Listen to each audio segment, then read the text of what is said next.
Noong 2019 to 2020 po kasi, ang aking mga magulang ay naging vegetable distributors sa Manila and Cavite, Rizal and sa Baguio po. So, since may times po na bumabagsak yung price ng mga vegetables, so binibili po nila yung kaya nilang bilhin, then pinapamigay po nila sa mga nangangailangan. Then, nung nagkaroon na po kami ng ukay-ukay sa EDSA, since marami din pong humihingi ng tulong na nangangailangan ng assistance or ng mga damit, nag-arrange po sila mama ng program para makapagbigay po kami ng mga damit sa mga nangangailangan. Ako po si Chad Domanog at pakinggan niyo po ang aming kwento ng pagtulong dito sa Project Kabarangay.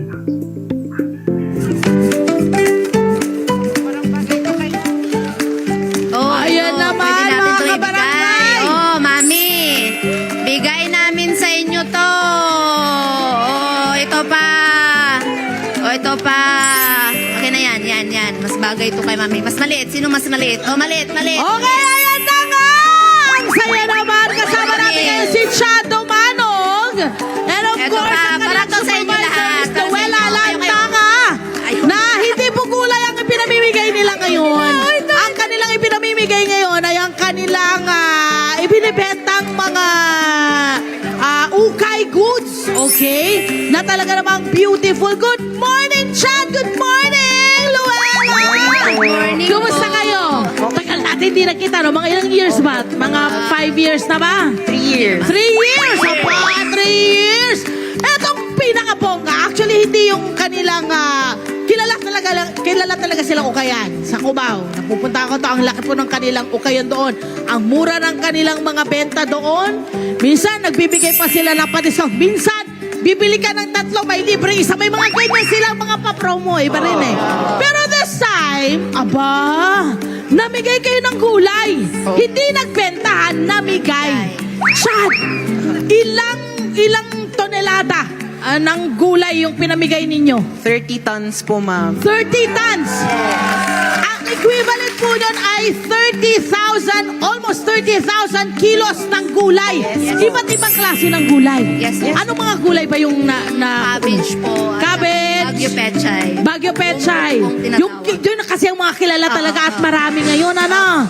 Paano nyo nalaman na parang kailangan nating tulungan yung mga, kasi ito yung mga panahon, nitong nagtaas kasi yung krudo, hirap yung ating mga farmer. Alam nyo, mga farmer natin ang isa sa mga matitinding inaatake ng krisis, ano?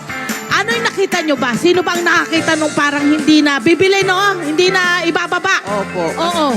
So nakita po namin nung parents namin sa La Trinidad Trading Post Oo. na madami pong truck na punong-puno ng Dahil kayo'y nagaroon. Yes. Tama ba? Okay, tapos? Tapos nakita, doon po namin nalaman na hindi po na maibababa yung ibang vegetables Oo. kasi sa sobrang mahal po ng gas at Oo.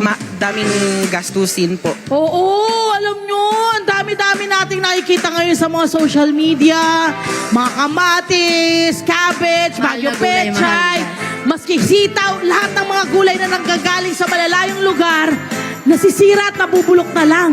So, kailangan yung tumulong. Nakita nyo kailangan yung tulong. So, Yes po. kanino kayo nakapag-ugnayan Sa para mabili nyo yung mga yon? Opo. Kay Attorney Janeline Dawayan po ng Department of Agriculture Cordillera po. Ayun, doon kayo Yes po. nakipag-usap. Opo. Okay, and then, ano yun, sabay-sabay bumaba yung mga Opo. truck na yun, papunta ng Cubao, Luella? Yes po. Oo. Ano po, noong April 8 po, in-order Oo. po ng owner Oo. para pag dumating na siya ng umaga. Oo. sa shop. Eto ba, pinapalabas ba natin yung video? Palabas natin yung video, ano?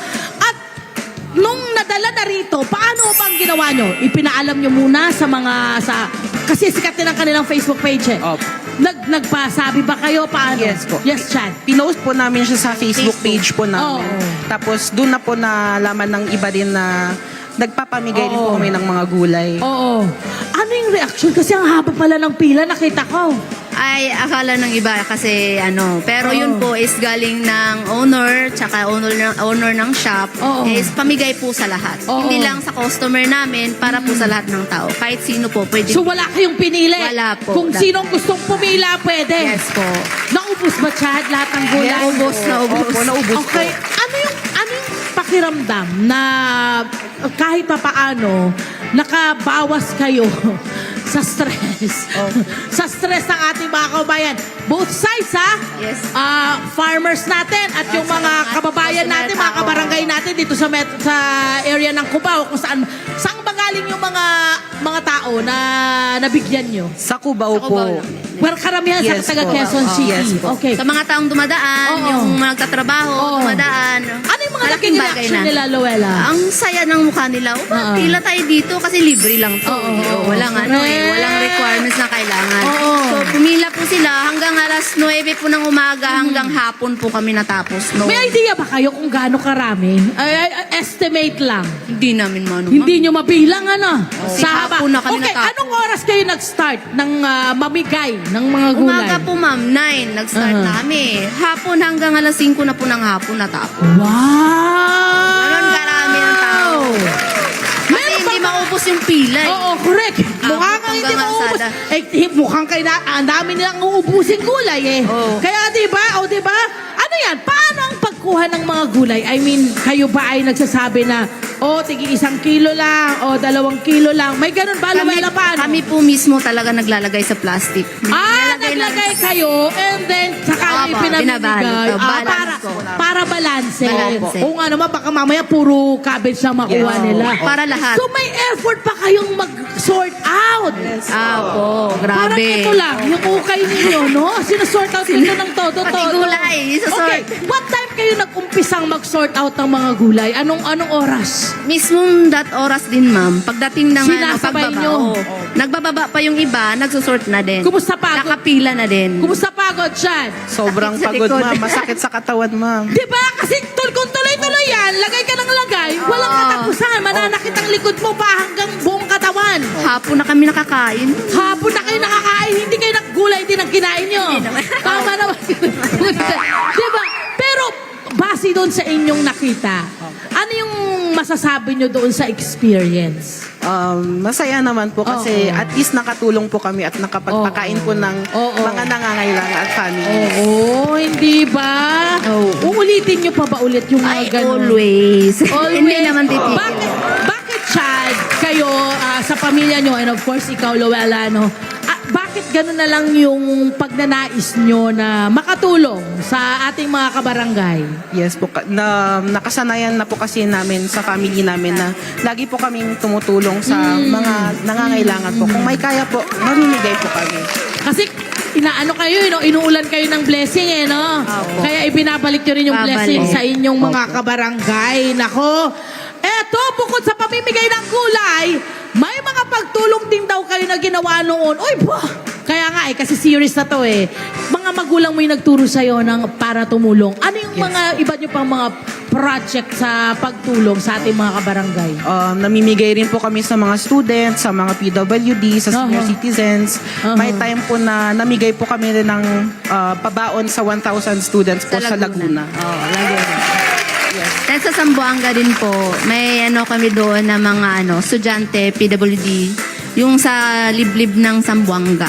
Tinulungan Galing po. naman. Hindi lang sa isang area kayo nagpupunta. And ang alam ko, yung future help na ibibigay ninyo ay sa Cavite? 347 Imus Cavite Sa po. Imus Cavite nyo Opo. dadalhin. Yes Okay, po. gusto kong malaman paano nyo pinipili yung mga lugar. Meron bang nagtumatawag sa inyo? May nag-request ba?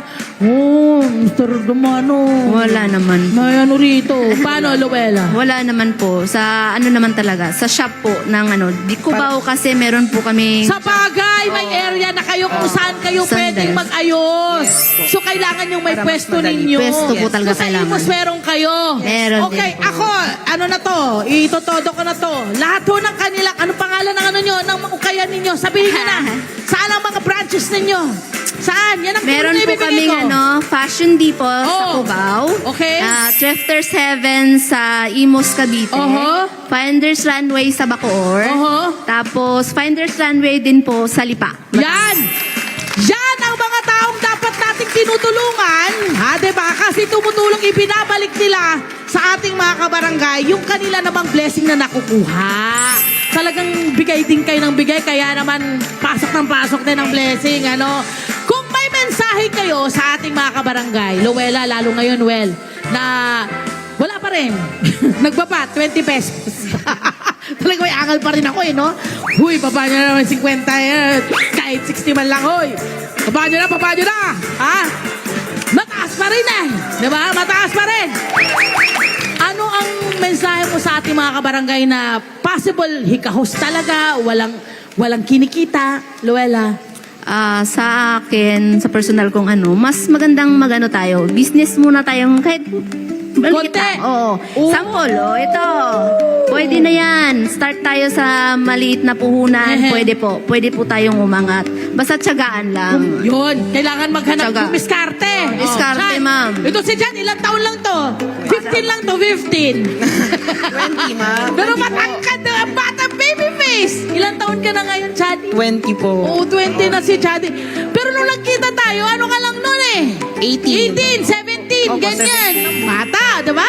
So, batang edad. Ikaw, bata ka pa lang, nakita mo na, di ba? Yung possible, pag hikaho sa mga kabarangay mo na nakikita mo, ano yung iyong mensahe sa kanila? Lalo na ngayon, anong kailangan nilang gawin? Lalo na ngayon may krisis tayo. Opo. Kailangan po natin magtulungan para hindi po tayo sabay-sabay na bumabagsak. Ang Kailangan po tayong ganda! mag-angat. Ang ganda! Magpe-presidente ka ba? Hindi, okay. Buboto kita. Pag ganyan ang presidente ko, ganun. Pero ito ba nakakatuwa para sa mga kabarangay?